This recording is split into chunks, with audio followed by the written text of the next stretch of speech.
한 주간 잘 보냈습니까? 우리 옆 사람 한번 바라보시면서 우리 한번 인사해 볼까요? 예수님의 사랑으로 사랑합니다. 예수님의 사랑으로 사랑합니다. 여러분들 사랑하고 축복합니다. 오늘은 여러분들 돌이키다라는 제목으로 함께 말씀을 나눠보고자 합니다. 여러분 풍전등화라는 말을 들어본 적이 있나요?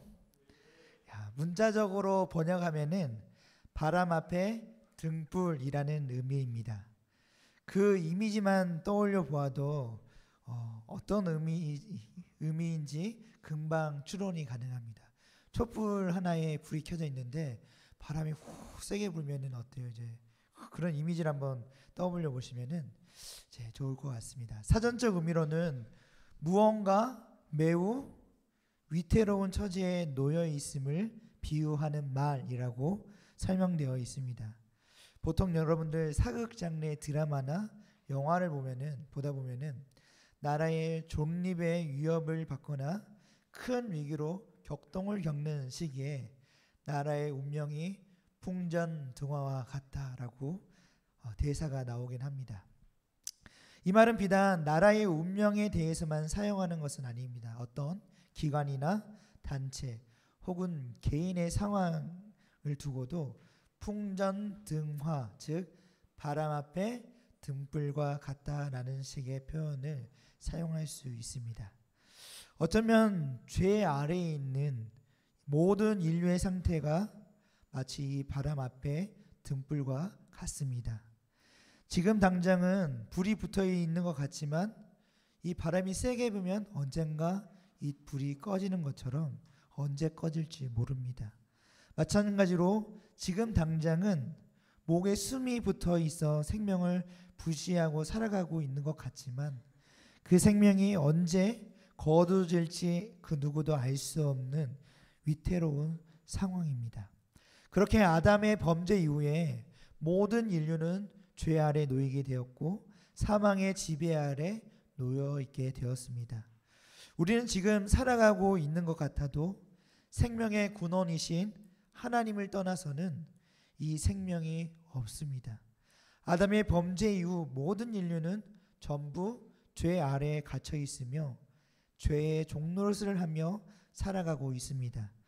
창조주이신 하나님을 끝없이 등지고 반역함으로 하나님과 단절된 완전히 끊어진 상태에서 죽음을 향해 쉬지 않고 걸어가고 있습니다. 어찌 보면 매우 절망적인 상황입니다. 우리가 성경을 펼쳐서 시편의 말씀을 잘 살펴보면은 종종 시편마다 표제가 붙어 있는 것을 확인할 수 있습니다.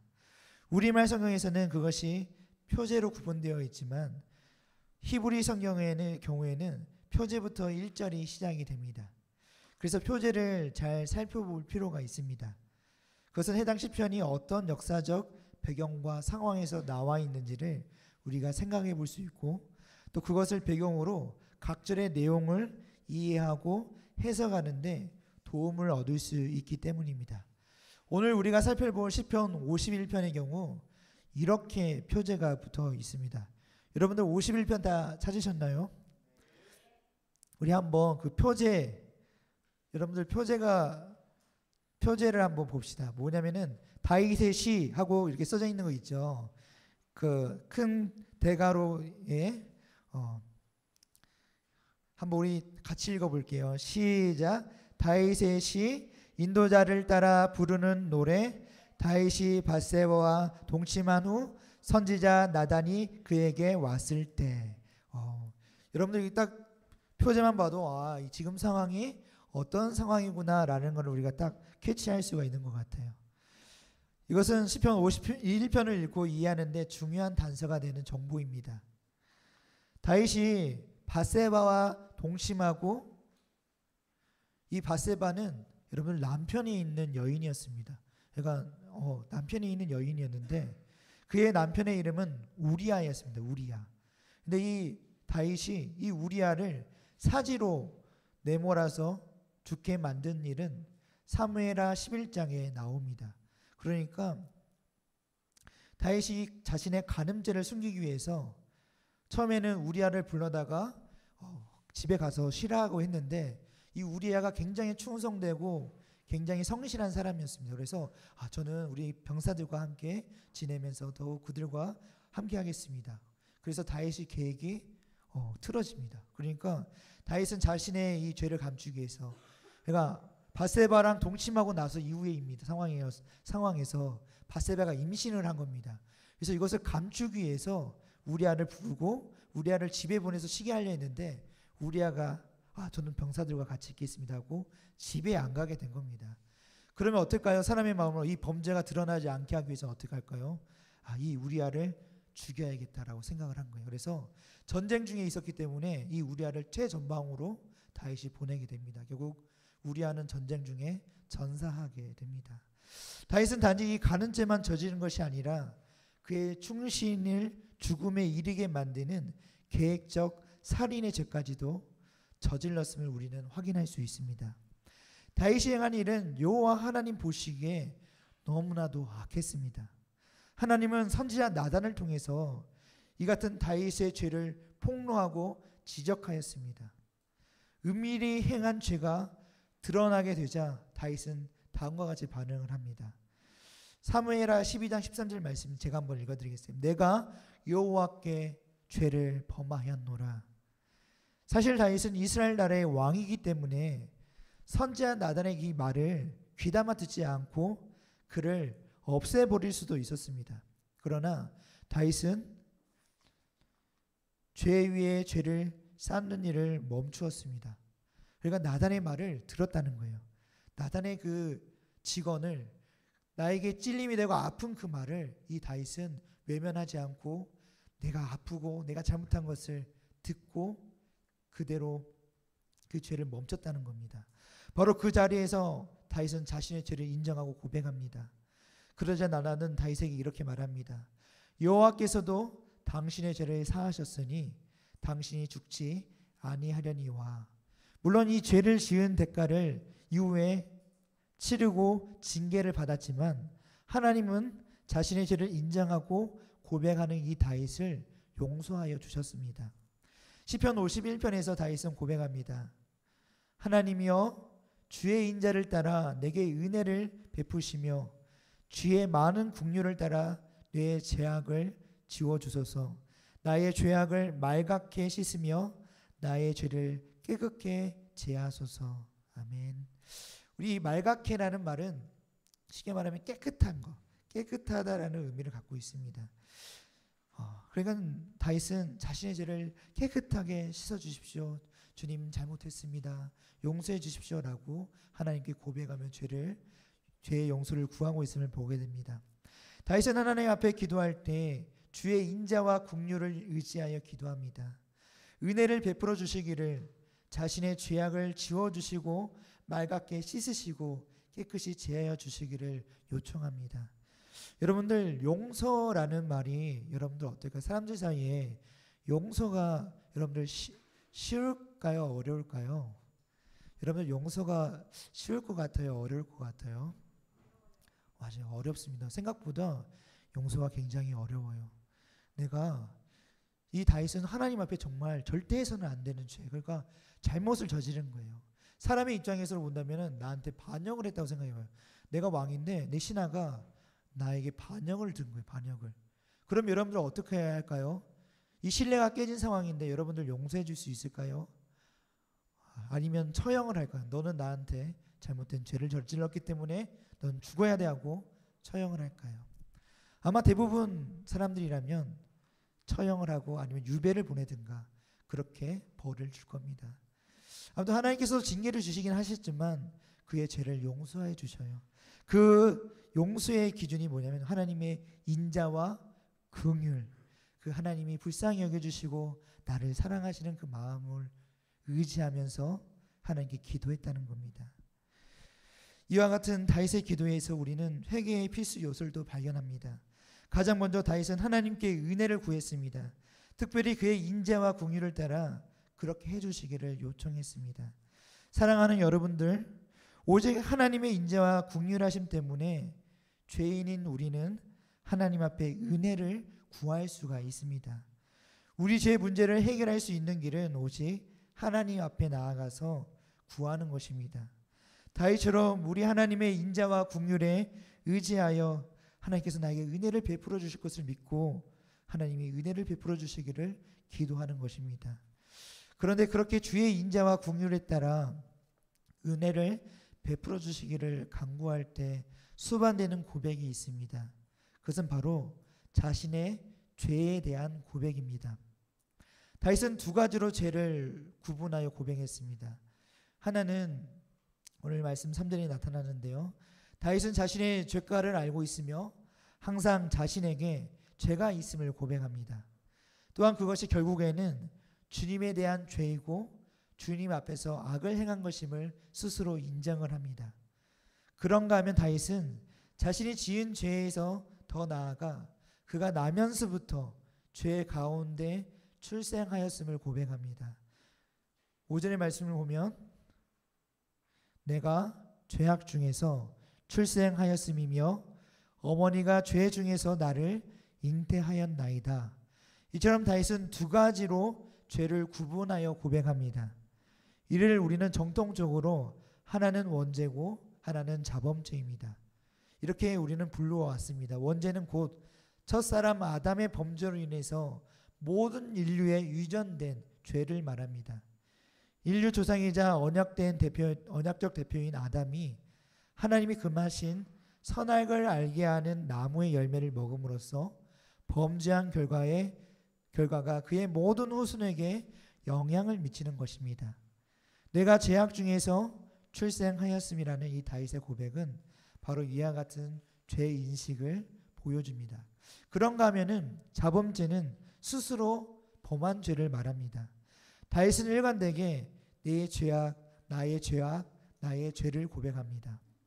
죄 가운데서 죄를 지으며 살아가는 인생에 여러분들 무슨 소망이 있겠습니까? 끝없이 추락하여 매일 절망하고 좌절하며 비참함을 경험하고 마침내는 하나님의 진노와 저주 속에 영원한 죽음에 이르게 되는 것이 바로 죄의 결과입니다. 그런데 여러분들, 우리 하나님은 구원의 하나님이십니다. 다윗은 그 하나님을 나의 하나님으로 고백합니다. 하나님이여, 나의 구원의 하나님이여, 피 흘린 죄에서 나를 건지소서. 다윗이 이렇게 고백할 수 있는 것은 하나님이 은혜를 베풀어 주셨기 때문입니다. 나단을 통해서 죄를 지적하시고 깨닫게 하신 것이 바로 하나님이 네 다윗아, 내가 너를 사랑하기 때문에 네가 죄에서 돌이키기를 원한다라는 메시지인 것입니다. 그래서 다윗은 그 메시지를 바로 깨닫고 하나님, 제가 잘못했습니다. 제 죄를 용서해 주십시오라고 고백할 수 있었던 것입니다. 사랑하는 여러분들, 이와 같이 죄와 비참함의 상태에 빠진 죄인들에게 하나님께서 진노와 저주를 피하도록 허락하신 것이 있습니다. 바로 예수 그리스도를 믿고 그리고 나의 죄를 회개하는 것입니다. 죄 가운데 나서 죄를 지으며 살아가는 인생이 자기 죄를 깨닫고 자신이 죄인임을 인정하며 고백하는 것은 결코 우리 스스로가 할 수 있는 일이 아닙니다. 죄로 인해 눈이 가려져서 어둠 속에 허죽되고 있기 때문에 내가 지금 하고 있는 행동이 죄인지 내가 죄인인지 구분할 수 없는 것이 사람의 상태입니다. 그러한 죄인이 생명과 구원에 이르기 위해서는 반드시 이 죄를 알아야 되고 깨닫게 되는 그런 은혜가 있어야 됩니다. 그리고 그것을 회개해야 됩니다. 우리가 주의할 것은 내가 믿어서 내가 회개해서 구원받은 것이 아니라는 점을 우리는 알아야 됩니다. 그리스도와 성령의 사역으로 우리가 믿고 그리고 내가 죄인이라는 것을 깨닫게 하시고 그리고 그 회개하는 은혜가 되어야지만이 이 은혜가 이어진다는 것을 우리가 기억해야 됩니다. 회개는 하나님이 은혜를 베풀어 주셔야만이 할 수 있는 것입니다. 여러분들, 생명에 이르는 회개는 바로 구원을 주시는 하나님의 은혜로부터 시작을 합니다. 하나님은 죄인으로 하여금 죄를 깨닫게 하시고 생명에 이르게 하는 회개를 허락하십니다. 이것이 바로 구원을 얻게 하는 은혜입니다. 오늘 말씀에 나오는 다윗도 보십시오.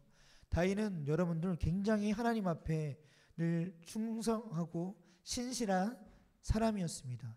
누가 뭐래도 이 다윗은 정말 하나님을 믿는 사람이야 라고 하는 사람이었습니다. 그런 다윗도 자신이 죄를 범하고 있음에도 깨닫지 못했습니다. 자기가 죄를 범하고 있는데도 오히려 그 위에 계속 죄를 범하고 있었습니다.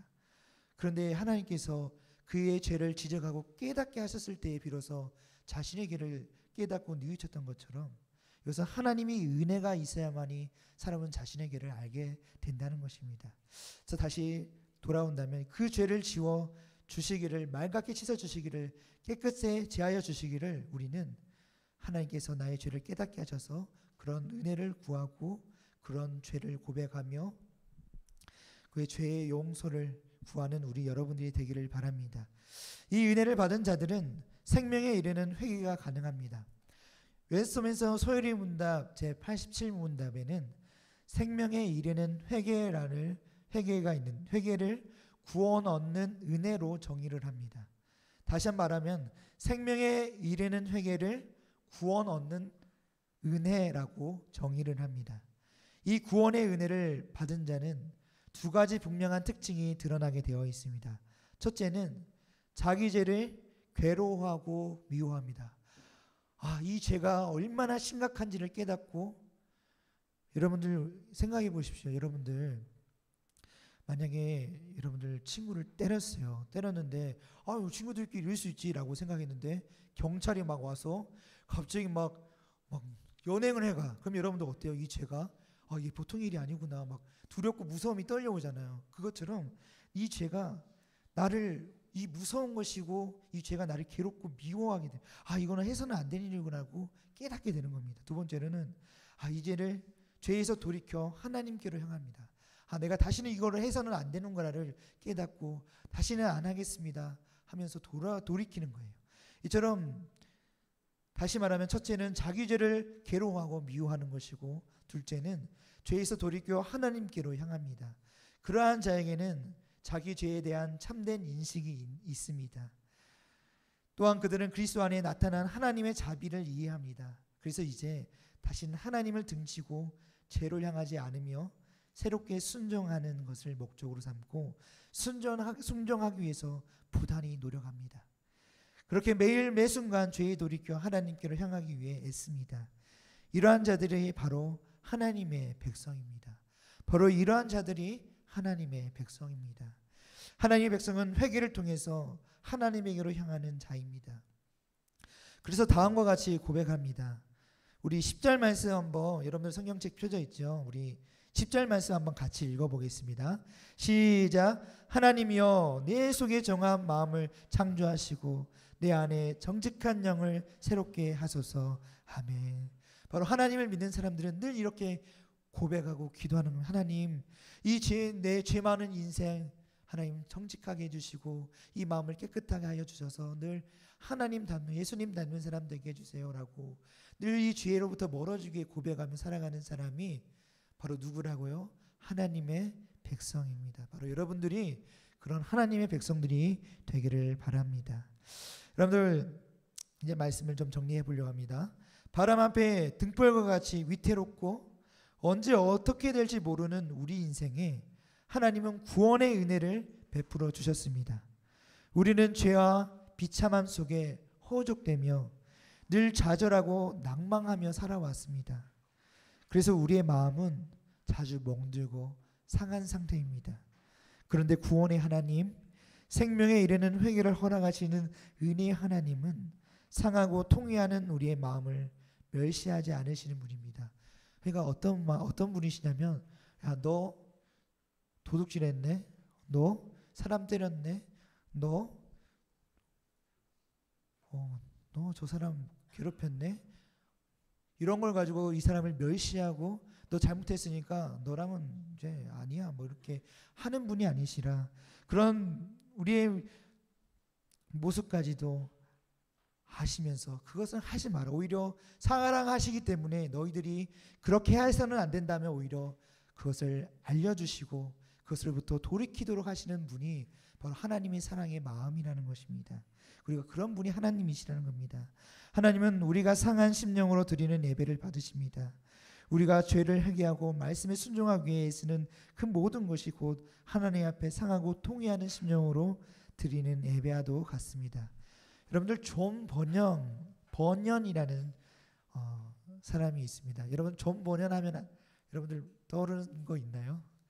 여러분들 잘 아는 책이 있는데 존 번연. 우리 회장님 역시 우리 회장님 철로역정. 여러분 철로역정 다 들어보셨죠? 철로역정을 여러분이 웬만한 친구들은 다 알아들었을 겁니다. 그 존 번연이 인생의 마지막에 쓴 책이 있는데 상한 심령으로 서라라는 책인데요. 225쪽에 보면 이런 내용이 있습니다. 통회하는 마음으로 하나님께 나아오라. 너를 찌르는 죄로 인하여 슬퍼하며 하나님께 나아오라. 상한 심령으로 하나님 앞에 서라. 그게 아니라면 그대 하나님께 나아옴이 헛되거늘 그게 아니라면 그대 하나님 앞에 섬이 망령되거늘 그 무슨 유익이 있으리요. 사랑하는 여러분들, 구원의 하나님이 베푸시는 은혜를 의지하여 날마다 죄를 회개합시다. 날마다 마음을 새롭게 함으로 변화를 받아 주님의 말씀을 따라 살겠노라고 결단하며 순종합시다. 이번 한 주간 우리 하나님의 은혜를 의지하는 가운데 네 안의 죄로 괴로워하고 미워하며 그것으로부터 돌이켜 하나님께로 향하시기를 바랍니다. 그러한 삶의 예배를 드리는 자들을 하나님은 생명으로 이끌어 가실 것입니다. 그래서 여러분들 한번 죄에 대해서 한번 정리를 해봅시다. 이제 말씀을 정리하는데요. 죄에 대해서 한번 정리를 해봅시다. 여러분들 죄란 어떤 것일까? 여러분들 오늘 주보 다들 갖고 있죠? 주보 한번 봅시까요? 우리 간음, 음란한 죄가 하나님은 어디까지 우리에게 얘기를 하시는가? 자, 마태복음 5장 28절 말씀인데 이번 달 읍조리 말씀 우리 한번 한 목소리로 한번 같이 읽어볼게요. 시작. 나는 너희에게 이르노니 음욕을 품고 여자를 보는 자마다 마음에 이미 간음하였느니라. 마태복음 5장 28절 말씀. 아멘. 여러분들 굉장히 어렵죠. 여러분들 하나님은 예수님께서는 이렇게 말씀하시는 거예요. 너희가 예를 들어서 멋진 여자가 있어, 이쁜 여자가 있어. 근데 그 여자를 보면서 저 여자랑 한번 잤으면 좋겠다라는 그 마음만 가져도 너희가 간음한 거다. 너희가 음란한 죄를 범한 것이다라고 얘기하고 있어요. 여자들은 저 멋진 남자, 진짜 잘생겼다. 저 남자 한번 자면 저 사람 한번 만져보면 어떨까? 그런 마음이 드는 순간부터 간음한 것이다. 너희들은 음란 죄를 범한 것이다라고 분명하게 이야기하고 있습니다. 그러니까 하나님은 우리에게 분명히 얘기하시는 거예요. 너희들에게 허락한 것은 남자와 여자가 만날 수 있는 길은 오직 결혼 하나다. 결혼해라. 여러분들 뭐라고요?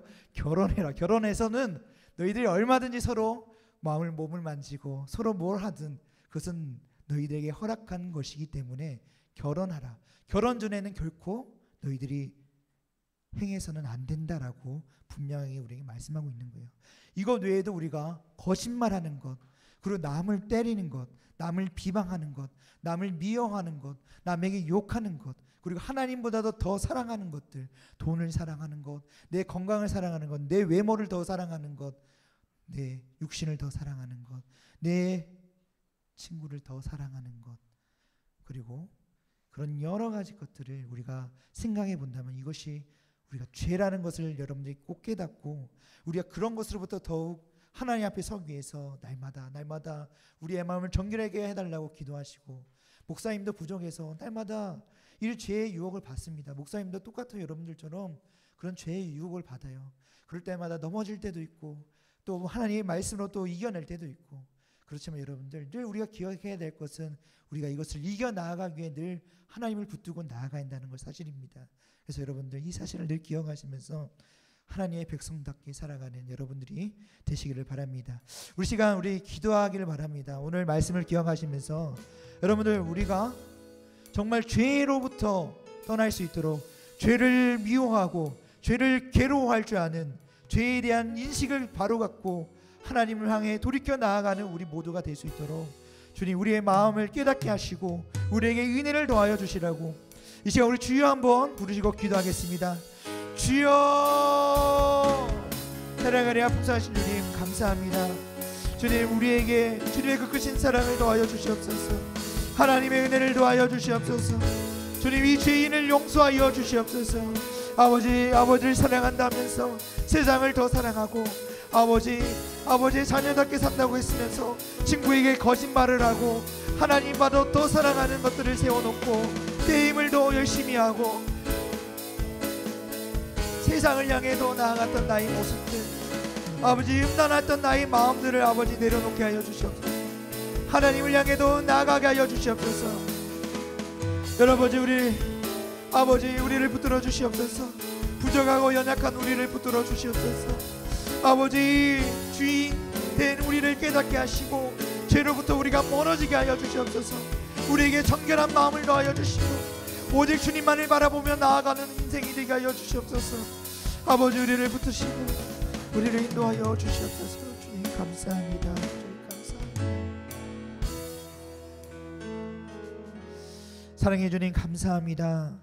주님, 부족하고 연약한 우리를 사랑하여 주셔서 우리가 상한 마음 아버지 앞에 나아갑니다. 주님, 이 부족한 우리를 사랑하여 주시옵소서. 우리에게 은혜를 더하여 주시옵소서. 그리하여서 우리가 죄가 무엇인지를 깨닫게 하시고 내가 지금 범하고 있는 죄가 얼마나 무겁고 무서운 것인지를 다시 한번 깨닫게 하여 주셔서 하나님 앞에 회개하며 돌이키는 인생을 살아 정결한 마음이 우리 안에 가득하여 하나님을 더욱 기쁘게 하는 믿음의 삶을 살아가는 하나님의 백성으로 살아가는 우리 모두가 되게 하여 주시옵소서. 언제나 주님께서 늘 우리를 사랑하시고 우리를 바른 길로 인도하여 주시를 믿사오며 사랑이 많으신 예수님의 이름으로 기도드립니다. 아멘. 이제는 주 예수 그리스도의 은혜와 하나님의 사랑과 성령의 교통하심이 너희 무리와 함께 있을지어다. 아멘.